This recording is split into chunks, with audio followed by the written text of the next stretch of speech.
Get on Team Shaq with WinBet. We're playing parlays, boosting odds, and laying the wildest prop bets. Don't miss another game. Download the WinBet sport betting app today. Sign up today and win $200 in free bets when you place a $50 first-time wager on a straight bet or parlay. Offer subject to change. Terms and conditions at winbet.com. Must be 21 or older and present in a state where playthrough WinBet is available. If you or someone you know has a gambling problem, call 1-800-522-4700.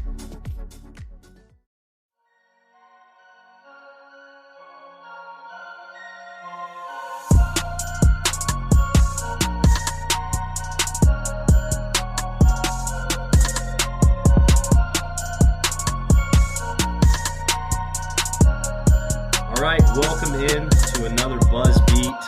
These are the true quiet hours of the NBA 365-day calendar, which is nice and also a little weird at times because, you know, things can get too quiet. And it feels like it's been a little too quiet for the NBA calendar. But before we jump in, I just want to shout out, you know, something that we've been working hard on, Richie specifically, Buzz Beat Plus. If you are not a subscriber to that, I would highly encourage you to do so. You get access to a lot of really cool stuff. If you want to know how to find that, I would just go to our Twitter handle, to be honest. The Linktree link is there, and you can figure out a way to become a subscriber to BuzzBeat Plus, the Substack there. We got some really cool emails. I'm just going to shout out two people real quick. Rich Ballantyne has been a Hornets fan since '88. Which is the year I was born, which is pretty cool. Sent us a really nice email, had a question in there. Rich, we're going to get to that in this episode. And then Andy from UK, which is like always very cool to see someone from, you know, a different part of the world who's listening to your stuff and tuning in to the Hornets. So thank you guys for being BuzzBeat Plus subscribers, number one, and thank you for the questions. Won't read the whole emails, but I promise we will get to those questions. So BuzzBeat Plus, subscribe if you haven't already, especially before the season starts. Get out ahead of that. Some really cool benefits for you and really good access. All right. Well, before we get into the questions, we actually have a bit of meat on the bone today. So thank you for all the questions. But I want to jump in and just like, what's going on in life with you guys? I feel like, you know, it's summer. Everybody gets going their different directions, hunkering down with family, going on vacays. The NBA gets quiet after free agency. BG, what have you been up to? A little bit of travel. I've got I've got like two weddings or a wedding and a bachelor party to attend in a couple of weeks. So try to do all of that stuff without catching COVID. Fingers crossed. It's always it can be a risky proposition these days, but a little bit of travel. And I don't know, I've been doing my annual 3 weeks in July and August where I get back into baseball. I was just been just going hard on trade deadline baseball stuff recently. We should have done an emergency pod, BG. We should have done that. We could have. I was actually in DC this past weekend for the end of the Juan Soto era there. In fact, did not do much baseball, but did stop by the National Gallery of Art in DC, which was amazing, and then caught some of the radio call of Mets Nationals while I was heading out of town on Sunday, which was predictably depressing, and I'm sure is only getting more and more bleak as far as baseball inside the Beltway goes. But no, I'm doing well, and this time of the year, really dial back some of the hoops watching a little bit, but still taking my time getting through some games, because this is always a good time of the year to get prepared for draft cycle guys the next year. Returning prospects and guys that are getting ready to transfer into the ACC. So I try to use it as a space it out a little bit, but still going through, probably ends up being, as opposed to, 1 or 2 games a day, it's probably, 2 to 3 games a week or something like that. So still getting a little bit of basketball viewing in here as well. And I got to meet Lee, I guess for the second time in person. Lee and I met last week. Love it. Or 2 weeks ago, and broke bread and had a couple. The vibes were high. They were good. Half of the BuzzBeat mind share was just That's the right. Ideas were flowing. Let's just say that the planets were aligning. When more than one of us is in a room at the same time. It's the juices get flowing, as well as did the a couple of, I guess, cold adult beverages we had that night. But how about Lee? How about you? What have you been up to, man? Well, I mean, I think like you both kind of alluded to, it's a little bit of the dog days of summer from a sports standpoint. So I'm doing what any self-respecting sports fan should be doing, and that's cramming, all of my fantasy research into like 3 weeks before draft starts. So there you go. we're just going hard on the fantasy. I wish I was still like a magazine guy, but I have to say I've transitioned fully to like the podcast research. Yeah. You forget how many wide receivers and running backs change teams in the offseason, particularly this offseason. So yeah, I mean, obviously that's what I'm up to. Well, I always feel like this is the one time of year, and I'd like to say it always sneaks up on me, but it really doesn't, because I know it's coming. It's like, oh yes, month of, late July, mid to late July into August, I'm going to watch a lot of baseball. I never do because I'm married with a kid. And so late night I watch shows, right? Like I get some downtime and you watch shows. So anyways, The Bear, if you haven't seen The Bear, I highly recommend that. Watch that. We have a listener question from this girl named Kelsey. I'm not sure exactly who it is, who is going to ask us to. We won't go through the whole Hornets roster, but we will get to maybe if you've seen the show Alone. It was originally on the History Channel, I think, but you can find it on Netflix now. Really cool show. So we'll pick a Hornets player at the end of the show and say who would thrive on Alone. Probably none of them, but we'll pick one for the sake of fun.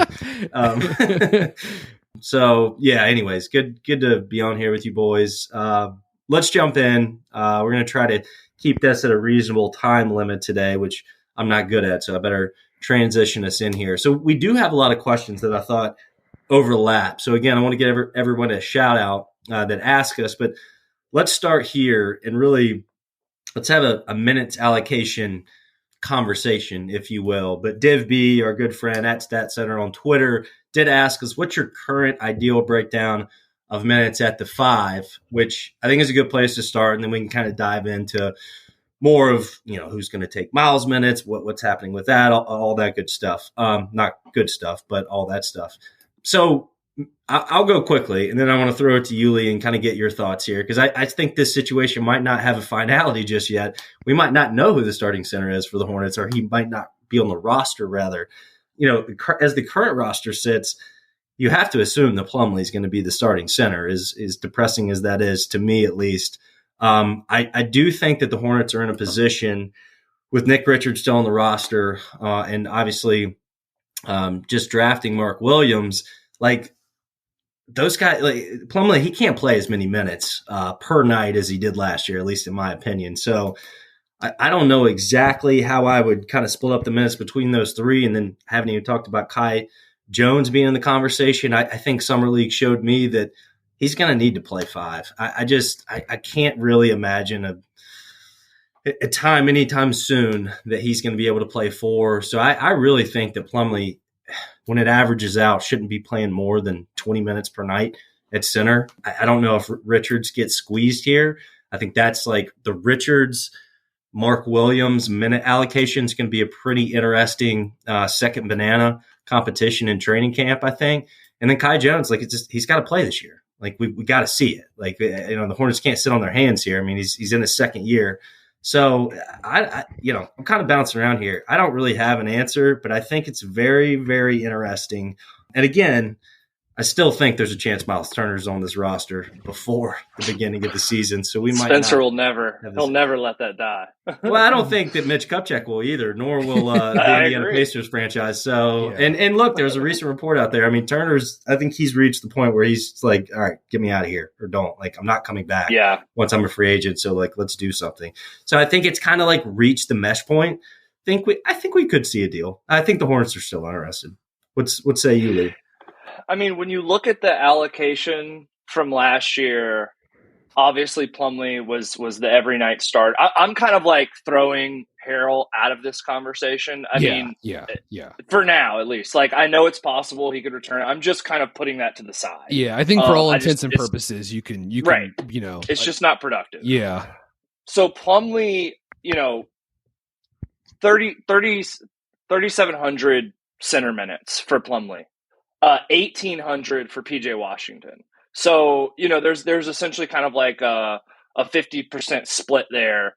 I think you're still going to, even with all the roster additions, even with the drafting of Mark Williams, even with whatever the Hornets do in acquisition, free agency, trade, I still think you're going to see like a lot of PJ Washington closing at center, and I think he should be. I think like it was Brian actually. Brian put together like a series of really good tweets on PJ Washington and kind of some of the leaps he's had as a defender over the past year, and some of those best defensive plays and his versatility. So I want to continue to see that be a massive part of this center rotation. I agree with you, Spencer, that right now, unfortunately, it does kind of, particularly with Steve Clifford and kind of his propensity to lean on veterans, that we're going to see a lot of Plumlee at least right out.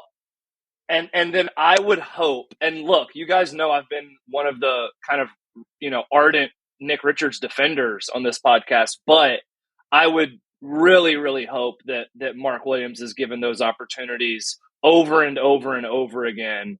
Barring injury. I think Nick Richards is justifiably like potentially worth like one of the last roster spots, but I don't necessarily want to see him being given opportunities to go on the floor in spite of Mark Williams. That would be a bit upsetting for me. So I think it's Plumlee, particularly at the beginning, with a ton of PJ Washington, and then Mark Williams kind of comes along slowly. Ideally, he pops and like takes over the starting position at some point.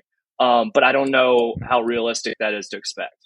Yeah, I want to echo some of the things you guys just said, starting with what Lee touched on to begin, which is like, no matter how you split this up, it's important to state like they're probably going to need to close games or most close games with PJ at the 5. Before, again, we'll see what happens with injuries. We'll see if there are transactions, etc. But Plumlee, you're not getting enough offense, right? And Mark Williams, hopefully, is ready defensively to be there.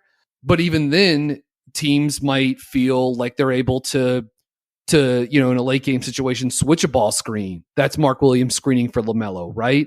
Depending on what their personnel looks like, obviously. But what can Mark Williams do with a switch? He was not much of a post-up threat at Duke. Post-ups didn't look good at Summer League. So that's something to consider. So I think, PJ with the ability to open up the offense, to play 5 out, to be versatile guarding ball screens, to give them to unlock some of their switch potential is a big deal.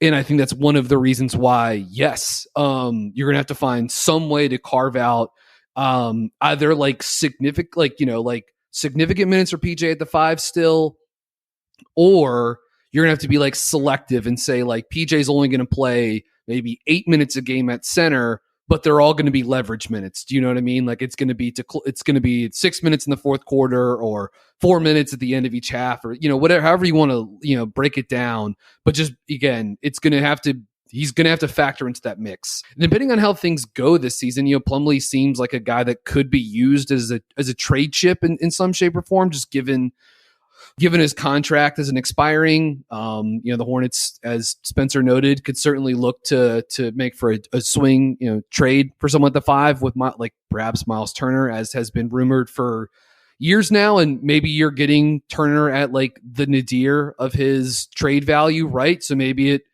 wouldn't cost you as much to swing a deal for Miles Turner as it would, 2 years ago, especially with, even like less runway on his contract as well. So that's probably something to consider. I think this is a tough hypothetical to consider. And a lot of it depends on how you view Kai Jones, to Spencer's point, like who absolutely played his best basketball in Vegas at Summer League when Charlotte played him at the backup 5 behind Mark Williams. And there are obvious defensive concerns for Kai at both the 4 or him trying to, anchor a defense at the 5. Despite some of the rim protection flashes and some of the athleticism that he is able at times to show guarding ball screens in a couple of different fashions, that just feels like a tough sell for someone like Steve Clifford, right? Like, if you're trying to, the way that I would manage this might be different than Steve Clifford. And I think some of it also depends on how Steve Clifford wants to guard pick and roll this season. Like that could end up sort of like shaping how this thing flows. But let's just say like, the thing that I had is I was thinking about this like pre-trade deadline Mark Williams is looking passable defensively, passable on offense, keeping his head above water. Plumlee's still here. Like, I was thinking it's probably like 18 minutes a night for Plumlee at center, like the ceremonial start, then a little bit of time here and there, which would be a pretty, I mean, he was like 24 minutes per game last season, but he's played like in Denver 2 years ago, he was like 17 minutes a game. So I'm thinking more in that line. Mark Williams in the 20-minute range, and then PJ Washington playing the rest of that. You know what I mean? Mm-hmm. Or maybe you flip those minutes with Mark Williams, like something along those lines. But to be clear, like Kai Jones is cut completely out of that if you play it that way. You know what I mean? But you can't play four centers. Do you know what I mean? Like you also can't do that. So like it's so weird. It's like we have long been searching for a center, but at the same time, it almost feels like we have too many. It's strange. Because Nick Richards is not even factoring into my calculus in that scenario. Now, if you put Kai in the mix, can you do Plumlee 18 minutes, Mark Williams 20 minutes, Kai 10? Yeah, but now you're at 0 center minutes for PJ, and we just sort of highlighted why it's imperative that he plays. And I know there's like maybe a greater calling for him to play more minutes at the 4 this season, just given what happened with Miles or what's happening with Miles Bridges. But like we all sort of understand the importance of playing PJ at the 5 at times. So and Brian, just to give like a little color to that for fans who maybe new listeners, but if you've listened to this podcast, you're probably already very well aware of this. Like basically 2,000 possessions from PJ Washington at center last year, plus 6 point differential. It's just been one of the most successful lineups over like a multi-year period. The offense, and I think the more intelligent way maybe to even think of it is like start with like at least in my mind, like start with Kai Jones, who again I think really needs to play this year. Who can he play with out of the other guys on this roster that in theory can play 5? The best answer at least is PJ Washington, right? Like, and then he's playing like the Robert Williams Boston Celtics role where he's kind of roaming on defense and Washington can try to bulk up, and play up a position defensively. Mm-hmm. And then obviously on the other end, Jones is more your rim runner, true 5. But like he can't play with Richards, at least I wouldn't advise that. Yeah. And then, and I don't really think Jones can play with Williams or Plumlee, I mean, not until we see some facet of a jump shot, which we have not seen. Yeah. It's like that defensive alignment, requires the ability to be versatile guarding ball screens with the prominent screen defender a la PJ. And he's not Al Horford, but PJ can do a lot of stuff and he can switch. And the other guys need to be switchy as well in that type of alignment. So guys like, someone like Jalen McDaniels makes a lot of sense in those pairings. I think Spencer's bringing up a good point too. I think there are going to be some of these lineups where, it's going to be sort of like floating around. Like you're going to have 2 guys that are, it's going to be PJ and Kai or PJ and JT Thor or whatever. And they're both sort of like playing 4.5s. You know what I mean? And that could like those roles could differ from both offense to defense, you know what I mean? In terms of like, who's the one screening and diving, who's the one guarding ball screens on the op, like it could flip. It does kind of, to your point, Brian, like I don't like that is imagining 2 4.5s. I like that idea, but like in the James Borrego defensive scheme, it was a lot of switching, a lot of chaos. Yeah. In the Steve Clifford scheme, we can assume it's going to be a lot of drop, a lot of getting, sink down, protect the gaps, that kind of stuff. And maybe that works too, but it's just going to be a totally different. It's going to be different aesthetically with 2 4.5s. It is going to be interesting to see how Clifford walks that line, even with someone like PJ playing sort of like more traditional small ball lineups. That would like maybe it's PJ at the 5.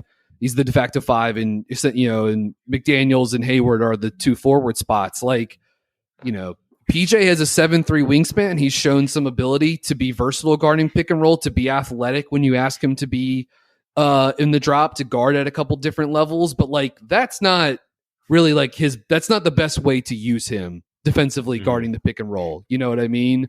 So I think that will be fascinating to see. I just think like you're gonna have to figure that out one way or the other, because PJ's shooting at the 5 is just like mean, it's very impactful when he's playing the 4 too. But what it can do for you when he plays center in that pick and pop game is that he's so good with LaMelo working together that I think you're gonna have to figure out defensively like what you want that to look like on the other end. And I mean, for whatever it's worth, Steve Clifford spent a lot of time with the Brooklyn Nets this past season, and they switched a ton, right? So, maybe we'll see how much of that has rubbed off on him. Some of that was also like Brooklyn's, their personnel was sort of asking for them to defend that way as well. So that's, it's different. But last thing that I would say on this, and then I'll throw it to either of one of you guys. I just think like it does feel like, and when we talk about some of like the 3 and the 4 position, I'm sure we can bring this up as well. It does feel like they could consolidate some of these guys, which is why a trade makes sense at some point.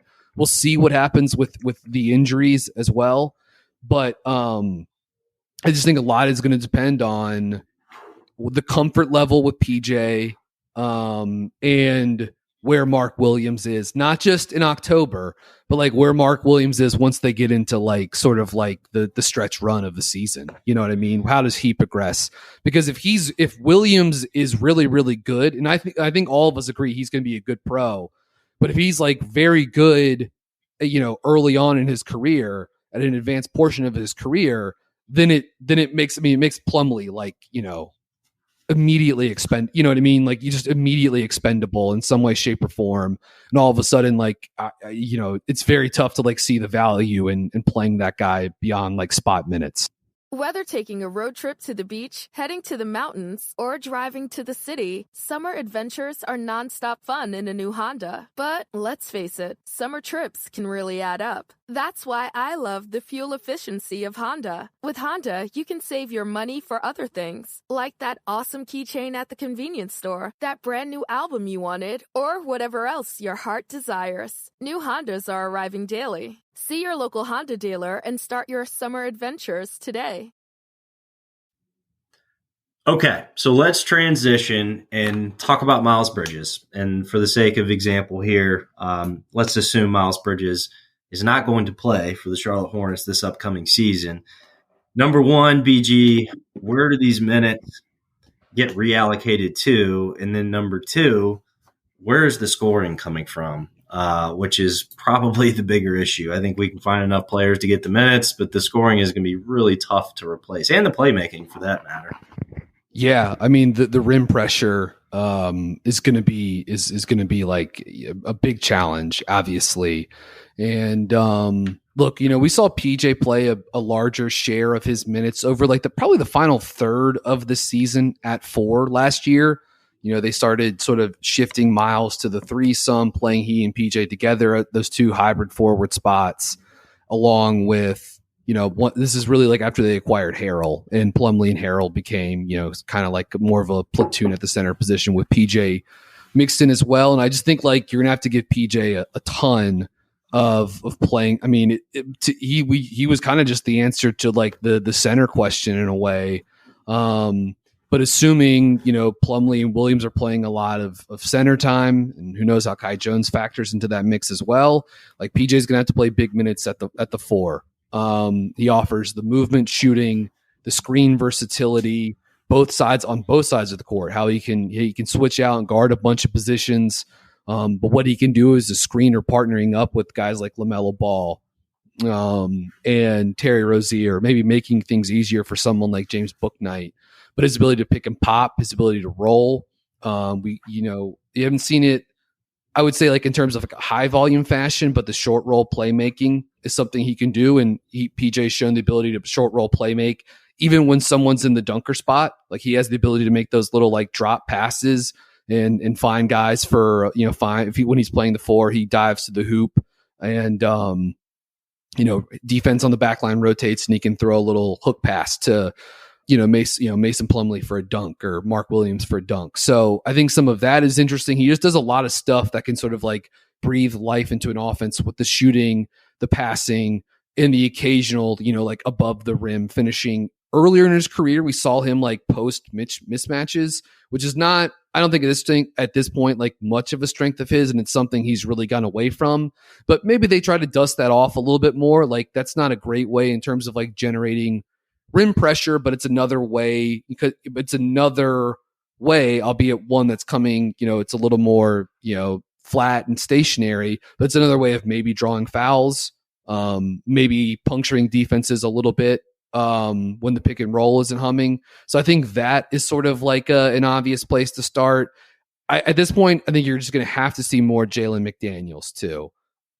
Defensively, he's ready for it. We know what he can do guarding a bunch of positions on the ball, either being at the point attack, navigating screens, what he can do against some, guarding as like a perimeter stopper, that type of player. I mean, I wouldn't say Jalen's necessarily like a stopper, but the ability to go out and defend one-on-one some, power or bigger wings that are in the league. We also know what Jalen does as like a backline help defender. He has shown the ability to be a help side rim protector, to rotate, to be in the right places, to sort of like see through different actions and be in the right place at the right time. So like defensively, he's there.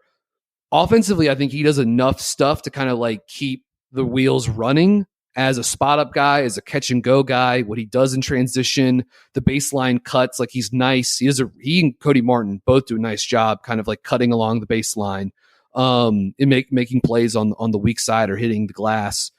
But that's not, that's just stuff that keeps things humming offensively. I don't think he's going to like be able to take on like a larger creation role, but he just does a lot of different stuff. He can even give you some short roll playmaking as well. So I think it's a lot of PJ, it's a lot of Jalen, and I don't think the Vegas Summer League experience was great for JT Thor, except for maybe the last game. He looked pretty good. But I think you're going to have to see some JT. I think JT Thor is going to get a shot there as well. And if this season just goes like sideways at some point, and Charlotte's trending down towards the bottom of the Eastern Conference, they're looking for a high lottery pick, then all of a sudden it becomes a lot more JT Thor time, maybe some Kai Jones minutes as well.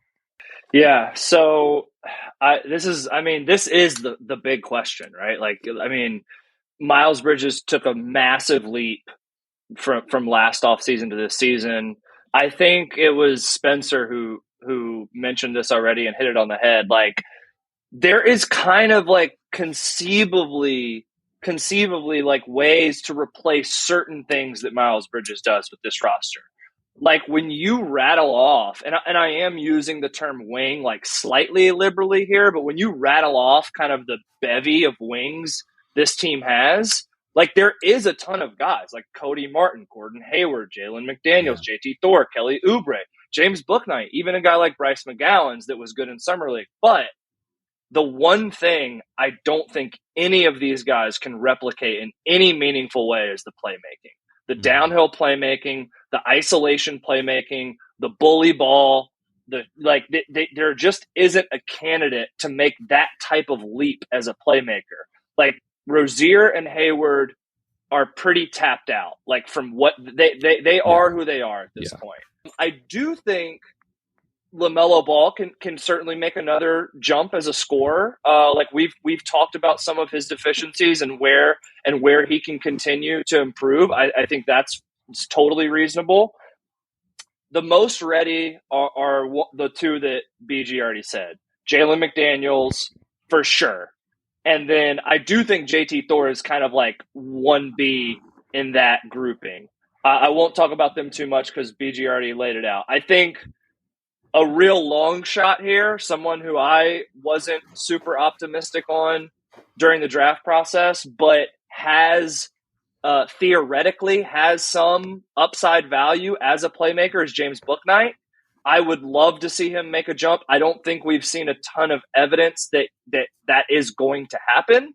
But like if you're going dark horse candidate, it's James Bouknight makes a huge leap from year 1 to year 2 and can provide that like nuclear athleticism, downhill rim pressure, transition rim pressure, like all that. So that's like, if you're a Hornet fan and you're wish casting a little bit, it's Bouknight makes a huge jump. And then the last couple things I'll mention is Oubre is who he is. Like we know that Oubre was halfway through the season was having a career shooting year by leaps and bounds, just like shooting upper 30s, low 40s from three. Tons Where of does volume he end? too. Tons of on volume. on big volume. Where does he end the year? He ends the year at 34%. What does he shoot for his career?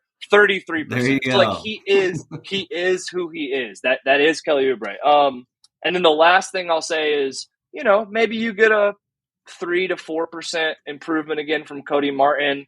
And then the other, like, hindsight is 2020. Things would have played out differently. This is totally unfair, but it'd be nice to still have Caleb Martin. Yeah, no kidding. Yeah. Rim pressure wise, for sure. Yeah, cutting and all that stuff. You brought up two names, Lee, real quick. I mean, Cody Martin and James Bouknight were the two. Now, of course, positionally, not the same as Miles Bridges for all the physical obvious reasons on either end. But those are the two guys that I would focus on here because I think they're like just in terms of how do you replace the scoring. I mean, they're the JT Thor. I love his potential. He's just not ready. He's just not ready to play those kind of minutes in that kind of role. I love Jalen McDaniels too. I really, really do. But I just see that guy as kind of a more of a defensive glue. Go over there, stand in the corner, make enough corner threes. We count on you and a really, really good cutter, right? Baseline cutter and help us put some rim pressure. But I mean, I actually think the real answer here is probably Cody Martin. In the Hornets, they extended him. He's not an incapable playmaker. I actually think we saw more of that from him earlier in his career than we have maybe last season or last few seasons. But like it's time for him to break out. And this is not a good thing for the franchise, but this might be a real opportunity for Caleb Martin to cement himself, as an NBA rotational player and a guy who can score the ball consistently and distribute it consistently. And look, this is going to be a shitty offense without Miles Bridges. I mean, I think we can go ahead and acknowledge that. But I do think Caleb Martin can provide enough secondary playmaking behind LaMelo Ball and Terry Rozier, really third wheel kind of playmaking to keep the Hornets' head above water, on nights where they need it. And look, I think Bouknight can just take a jump in scoring this year. Maybe not efficiently, but just from opportunity off the bench. I think he can just be that guy to just, hey man, go hunt it down. Let's focus on playmaking. Let's focus on seeing the floor. Let's focus on making really good decisions. And Steve Clifford will help him move in the right direction that way. But we also really need you to hunt your shot because it's the only way we're going to get to 100 points as a team. Right? Yeah. I mean, it is amazing that the offense is going to be looking pretty rough as Steve Clifford rolls back into town. Just the timing is, I mean, it is what it is. It is interesting, Bouknight as the microwave scorer off the bench is I'm intrigued by the possibility of it.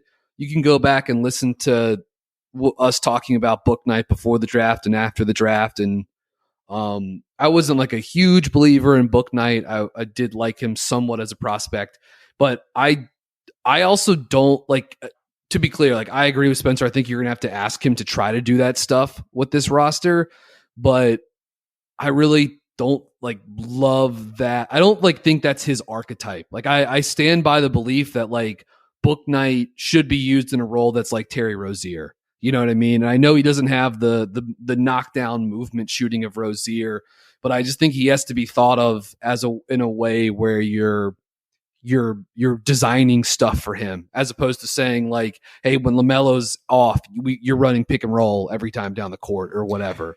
The one thing I do get curious, BG, just to jump in real quick, on him and Rozier is that Bouknight, his athleticism, his wingspan, his first step, which can be pretty explosive. I agree. I don't ever think that's going to be his that's not going to bread his butter, right? Playmaking and being this just dominant ISO scorer. But I think there are more physical traits to tap into there, opposed to a guy like Terry Rozier, where if he can just make it cleaner, that he could morph into something that resembles a pretty nuclear, ISO scorer, more so than a guy like Rozier, who's just a knockdown shooter. And I don't ever see Bouknight being that. Catch and shoot wise, Yeah, again, I mean, I see him as someone that's kind of stuck between two archetypes right now. Yeah. And it did seem like the way they were using him in Summer League last year, they were setting him up for that sort of the bench scorer role, right? You know what I mean? And then but the season started and they were in such a win now mode, and then everything else kind of went off the rails. I don't think we have to give up on book night yet. There's still like a lot of talent there. And it's like he may need to play some backup 1 minutes. I mean, I guess that's going to be right as of right now. Rozier seems slotted for those minutes again. But all of this gets to the point where like there's going to be an incredible responsibility put on LaMelo Ball. It should work. We can also, I guess, we can throw it in here at the end as well. Bryce McGowan's is the guy that can pressure the rim. Showed it at Nebraska. Showed some stuff at Summer League. But can get to the rim as both a cutter and a guy that can get into the paint and use his length. But how much are they going to be relying on a 180-pound two-way rookie for that type of stuff? You know what I mean? Like a guy we're scraping the barrel here. Yeah, I think there's some potential, but it's hard to see, I think. All right. Well, there's one more big topic I did want us to try to touch, and it might take us the longest to get through because I think there's a lot of things to talk about here. But if you read the reporting, it does, depending on how you read reporting in the NBA, it does appear that Charlotte has had some conversations with Utah about Donovan Mitchell, and that maybe they have heated up in the past week or so. As again, depends on how you read the reporting. The New York Utah talks came to a stall. I tend to think this could definitely be some Danny Ainge chicanery. Some hey, look, folks, look at us. We're talking to other teams. Better up that asking price, Knicks. Look at us over here. We're actually being serious about another team. So I don't really take it that seriously, being 100% honest. But the question is, if the rumors about us being in talks with Utah are true, would adding Mitchell significantly change the way how you feel about this offseason? That question was from Rohan Patel. He is at RJPATEL989 on Twitter. Thank you for the question. I would say that it all depends on what that price for Mitchell is. And I can only imagine that price is going to be astronomical when you consider, what the Jazz were able to get for Rudy Gobert. Now, the Rudy Gobert trade is not the Donovan Mitchell trade, right?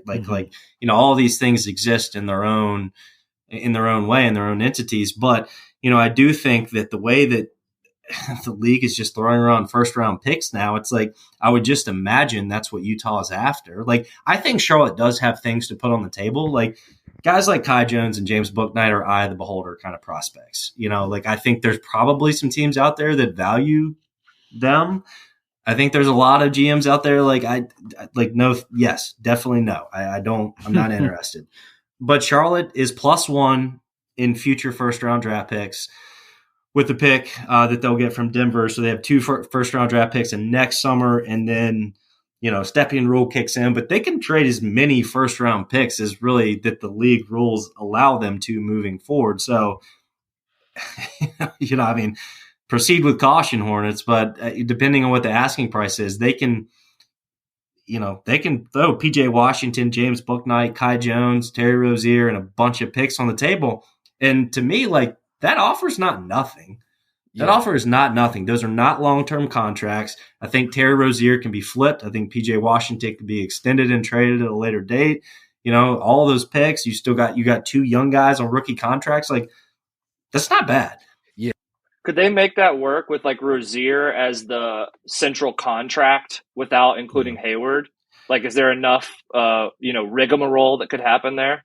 That's a good question. See, I haven't even gone into the trade machine and exercised the old this. Trade machine. I really haven't. I haven't even gone through the mechanics of it. But Charlotte has the contracts needed to make this work. Whether I think, does Utah care if it's Gordon Hayward or Terry Rozier? That's probably not the deal breaker. The deal breaker is probably the protections on the picks, how many picks, totally. and that how kind many of swaps. Stuff. Yeah. Right. So, again, I don't think this is I don't think the rumor of Charlotte and Washington being really in this is that serious. I think it's just a matter of time before he ends up in New York because that's where he wants to end up. And they've got a lot to offer too. But does it change the way I would look at this offseason? The answer for me would be yes, Lee. And then when I get your thoughts, just because like Charlotte hasn't done something like this, like this is they don't operate like this. Like to my knowledge, Nick Batum was the last like pretty like eye-opening trade that this franchise made, and it would be at 10 cents of what this would cost. So this would, I think, here I want to end it here, and then I'll throw it to you, Lee. If they did this, this would be a panic move. Looking ahead with LaMelo Ball's free agency, which it's not as far away as we might like to think it is. Don't make me nervous, Spencer. Well, that's what the trade, depending, what it would cost. That's what it would say to me, if that makes sense. No, I hear what you're saying, and I think I'm in your camp of like, this is fun to talk about and interesting to kind of banter about. I do think it's a very low percentage chance of this happening. And again, like Ball and Mitchell would be awesome. Like that, I honestly do. Electric believe, factory. Like in a vacuum, they actually fit incredibly well. Offensively, next to each other, offensively, it would be awesome. Spectacular, Yes. spectacular. And like I'm still a pretty decent believer in the fact that LaMelo Ball eventually becomes like a useful defensive player. I know there's still a long way to go there, but anyways, I digress. Like that would be incredible in a vacuum, but like, man, the kind of like graveyard roster that you're left with after thinking about what it would take to pull this off, you're left with like either Hayward or Rozier, one of the two. You're left with like, and then you're basically left with like that hodgepodge of wings we just talked about. And PJ is just he's such an important like swing player for this roster and lineup configurations and the way everything works. I realize it's ridiculous to like, like get caught up on the fact that, you're losing PJ Washington, like you're getting freaking Donovan Mitchell. Like I get that. It's just when you look ahead to the draft equity that you would be saying, goodbye to for the next half decade, and the pieces surrounding what would be an awesome backcourt. I do think, unfortunately, because of how crippling, like you just can't overstate how crippling the Bridges stuff is to this franchise and this roster. Even with that, I do think the Hornets would probably be like technically better in the immediate term with Donovan Mitchell on this roster with LaMelo Ball, but I think the long-term outlook gets really, really messy and could be, it could be one of those moves where you look back in, 5 years and it just, maybe that, like, do they even win one playoff series? I don't know. I don't even know if that team is above a play-in team. Honestly. Right, exactly. You know what I mean? Like, worth mentioning quickly too, like for folks that are thinking about this, you do get Mitchell through the 25 season. He is on a contract for 3 more years. Now he got the player option on that deal, so depending on where the team is, he's probably heading to New York at that point. But it's not like you're not trading for Miles Turner here, right? Yeah, right. You're not trading for So you have this guy locked up and through the LaMelo Ball tenure, and so it does make some sense in that way. And you're like, whatever, let's just push our chips in. If we can re-sign both of these guys and somehow build a roster around them, this is our team for the next 8 years. Yeah, it's like, just to answer the question, it would, like, whether good or bad, it would very much change my thoughts on the offseason for Charlotte, acquiring a 25-year-old all-star, shooting guard, who can score in a bunch of different ways and has shown the ability to be like, a heliocentric, creator at times. So, you could certainly play he and LaMelo together and then stagger them. And I mean, there's like so many good ways you could utilize those two guys together.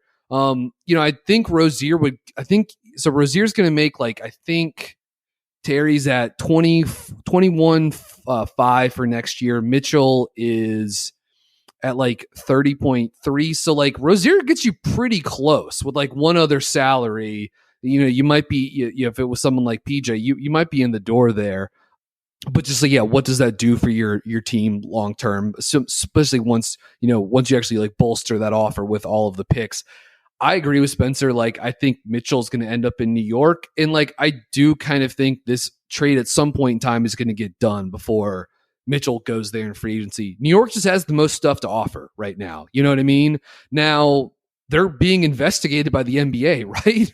for tampering with regards to Jalen Brunson. So like, we'll see. Maybe that costs them a draft pick. You know what I mean? Like we'll see what the penalty looks like for that. And if that's the case, then maybe they're a little bit antsy about entering they're a little less eager to get in the Mitchell trade sweepstakes if they think they're going to be out some draft assets moving forward. But like, I tend to think these things work with either the megastar forces his way where he wants to go, or it's to the team that just has the most stuff. You know what I mean? And right now, New York, there's interest there, and they have the most stuff. If New Orleans woke up and decided they want to get in this, they've got more stuff to offer than Charlotte. Like, yes, the Hornets don't have nothing. You can build some pretty compelling trade packages out of what's on the roster, assuming, you know, someone like LaMelo Ball is untouchable. But I just feel like if Mitchell's going to be moved, it's going to be to one of these teams that just has better stuff to offer than Charlotte does currently. Yeah, I tend to agree with that. Like, let's just say, just real quickly, like, let's say they do just real quickly, let's say they do this deal for Mitchell. Let's say they find a way to acquire Mitchell. It acquires a bunch of draft picks, and let's say they don't lose PJ in this somehow.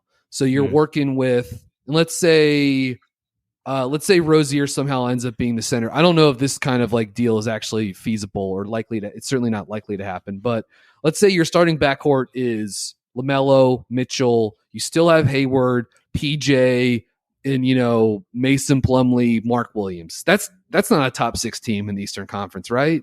Or is it? I mean, like, no, unless you want to just, you know, the Hornets can send out the same press release the Timberwolves did about keeping Jalen's brother and be like, thank goodness Jalen McDaniels wasn't in this deal. We feel so fortunate that we were able to hang on to this guy. I don't think so either, BG. I mean, I just look at the cost and I look at this roster and I'm like, So I guess at that point you're saying, so not only are we taking on Mitchell, but we'll find a way to create cap space, and then the combination of Mitchell and LaMelo will bring us talent, right? It'll get us in the buyout conversation. It'll, like, we can build a competent, you know, 7 to 8 man rotation and then fill in with minimum contracts. Like, where we think we can compete, there's just not enough here. There's not, like, if Bouknight or Jones would have blossomed last season, right, and like really would have shown something, like, this would be a different conversation. But we basically didn't see either one of them. Yeah, you know? It's like if Bouknight has like a Bones Highland like rookie season, right? You know what I mean? Exactly. Like, he pops like that. Yeah, we're having a different conversation for sure. But it's just not worth it for the cost to me. So we'll see, you know, but you bring up a good point about New York, what they can offer, kind of where they are right now with the league, which is probably slowing this down. Yeah. But, you know, Utah doesn't have to rush. Again, there's 3 years left on his deal. I don't really think his value goes down any if they trade him at the deadline, or even if they trade him in the next draft. Like, you still have him under contract. Yeah. Maybe for even 3 years. I know he's got a player option, but, you know, depending on where he's getting traded, it might be an easy decision for him to pick that up. So they don't need to rush this decision. Fun to think about. I doubt it happens. Yeah. All right. Well, just to end this, and I just like have really quickly one thing to say on it, and then see what you guys what your thoughts are. But, you know, the Miles Bridges situation, we got some questions about, you know, why didn't they, you know, renounce his QO, and, you know, what's the team doing? You know, all this. We already went over how his minutes are reallocated and maybe where the scoring comes from without Miles. But I just think that there were two paths to me here, right? Like, the Hornets could have what I would consider the high road and renounce the QO and kind of tell him, you know, sayonara, good luck, man. But I think what the team did is said, this is a legal matter. The NBA is not going to act until the legal matter is concluded. And so we are not going to act until the legal matter is concluded. And that's fine. So, you know, that's the stance the team has taken, and I think they're just waiting. So I don't really know what else there is to say on this situation, unless you guys have other thoughts. I think that pretty much covers it, at least on my end. It's the team's going to let it play out. And I mean, Right. Whether I like it or not, like that's kind of how things work in these situations. And, it's an incredibly unfortunate situation. Yeah. And it obviously has been by far the worst news of the offseason. So I think you covered it, Spencer. Anything, BG? Yeah, I mean, I would just say right around when the news first broke, Richie and I did a podcast that talked a lot about this, and these are not like fun conversations. It's not like fun to talk about Miles Bridges. Obviously, it's like, or let me just rephrase this: it sucks to talk about Miles Bridges as a basketball player right now, or as like a contract or whatever. Like it doesn't feel like the right frame, and I know we have to do it for this, but this is not the route that I saw the Hornets pursuing at the time. I understand why they've gone this route. I don't necessarily agree with it. So, and look, more details have come out that have painted that night in even more sort of like horrific detail. So, no matter what happens, I just don't want to see this guy in a Hornets uniform. I just don't. I don't want to see it. I would like to not see him play basketball for a long time, as a matter of fact. And yeah, I don't know what else there is on my end to say about this. I get the feeling that we won't see him play in the Hornets uniform. Like, you're going to see how this plays out via the legal system first, and then go from there. But man, it's just a terrible, terrible, terrible situation. And I just every time we talk about it, I get like, I don't know, some combination of like sad and depressed and angry. Like it just it sucks so much. So most importantly, I think I can speak for everyone else here. We hope everyone, wife, kids, everyone's doing well there. Now that sort of like the spotlight is kind of moved away from it to an extent. And as far as what happens with Miles, like I just hope he's not part of the future here in Charlotte. And I don't know if I can speak for everyone on that, but as far as like, the family, obviously we hope everyone's doing well there. No clue what happens with him moving forward though. Yeah, well said, BG. And it's with the stuff we saw in Deshaun Watson, that's not, it's different. But we saw what the NFL decided, that they were going to do about his situation. Again, these are not the same things. They're very, very different. But I do hope that the NBA does not follow suit with maybe what they think something like this, what the punishment, the deservable punishment is. So. Well, that was kind of I wanted to address the questions because we did get quite a few of them, but that's a little bit of a bummer way to end this. So we'll end with something fun. Well, before we get to that question, I just wanted to give a shout out. Good friend on Twitter at RMJ_equals_hero. Yes. Just a really funny account. UVA hoops fan. Shout out. I'm not even going to read his question because I can't get through it without laughing. But he's basically asking us a question about this coach that coaches a very successful college team in the state of Virginia that used to play for the Charlotte Hornets. That, when are we just going to cut to the chase and bring him back? That person would be Tony Bennett. I trust me, I would love nothing more. But conversation for a different day. Maybe it's a serious topic at one time. But shout out to our friend. All right, last question. So the show Alone, if you haven't seen it, again, go watch it. You can find it on Netflix. It's a History Channel show. They drop contestants out in very wild native areas and basically ask them, they get a number of things they can bring with them. None of those things can be food, tools to help them get food, build housing, etc. It's a survival show. So if you haven't seen it, go watch it. Got a question from Kelsey, a big fan of the show. Kelsey Percy wants to know who she wanted us to go through the whole roster. Of course, we don't have time to do that. But Lee, pick one. Number one, have you seen Alone? Number two, pick one guy on this roster who you think could not press the yellow button first if he was dropped somewhere like this. And so I have not seen Alone, but I feel like I get the gist of it. Okay, It's kind of you like get it. Okay. Naked and Afraid, basically. Yes, And, yes, yeah. So, and the yellow button is what, like, you get out of there. If like you I'm put out. Yellow Yeah, button. exactly. Yeah. Okay. Yeah. So I think I would go Mason. I think I would go Plum Dog. Because, like, number one, he's like, okay, I mean, I guess it could cut both ways. Like, number one, he's massive and, like, essentially, like, almost like a mountain troll giant of some sort. So, like, but that also means he's got, like, a lot of calories he's got to procure to keep that battery running. The only other thing I think Plum Dog has going for him is, one, like, he's a little older, so, like, life experience never hurts in these situations. But if you remember the youngest Plumlee brother, Marshall Plumlee, who had a cup of coffee in the NBA, he was an Army Ranger. So, like, maybe he gave Mason some survival skill tips. Yeah. So I covered Marshall at Duke, actually, back in the day, a couple years ago. You know, I mean, I'm reaching here a little bit for, like, the second removed from an Army Ranger, but there's got to be something there. Like, he taught him how to start a fire. You know, like, I like it. Shout out Christ School in Asheville. Goal. Maybe they learned some mountain stuff up there. Yeah, right? All the brothers.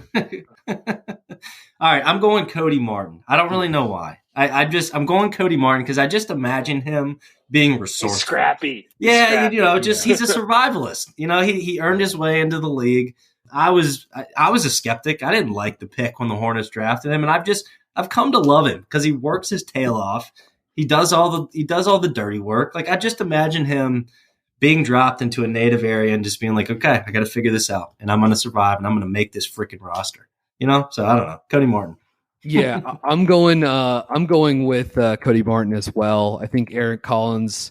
I'm just like reverse engineering from, like, which is the guy on the Hornets the last couple of years that Eric Collins has used the most, like, synonyms of grit to describe their play. You know what I mean? So I think, like a mad dog in the meat market, we're going Cody Martin, being able to scrap and claw. Look, this is a guy that got from Mocksville, North Carolina, which is a town that I've spent a little bit of time in playing basketball, but there aren't a lot of people that get out of Mocksville and get $30 million contracts to go do something professionally, which is exactly what Cody Martin did. And shout out Caleb for also earning himself some money too. But to go from there to 5 years of college basketball, at two different schools, and to be a second round pick, then to get a 4-year, $32 million contract, that is quite the ride. And so I would say that Cody would give you the most sort of, like, versatility and grit and like drive towards getting out of these scenarios. Well, that was fun. Maybe in the off season, as the next episode, we'll come up with a new show and we'll do a little character Hornets roster comparison. Have you guys watched Severance yet, by any chance, on Apple? Okay. So I heard about it today. I got really great golf podcast or golf group, No Laying Up. I listened to the one of their podcasts called The Trap Draw, and the whole episode was about The Bear, the show we talked about earlier. But Severance was talked about, and so it's number one on my next to watch list. So I'm glad you brought it up. It's phenomenal. I really like it, and we'll once you watch it or whatever, we can make some jokes about, like, Hornets fans wanting to be Severanced at some point. That joke will make sense to only people who have seen the show, actually. Okay, so, next episode. All right, yeah. I'm going to start it tonight. All right, boys. This was fun. All right, good to see you guys. All right, 4BG, that's Lee. I'm Spencer. We will see you on the next episode of BuzzFeed. Be good.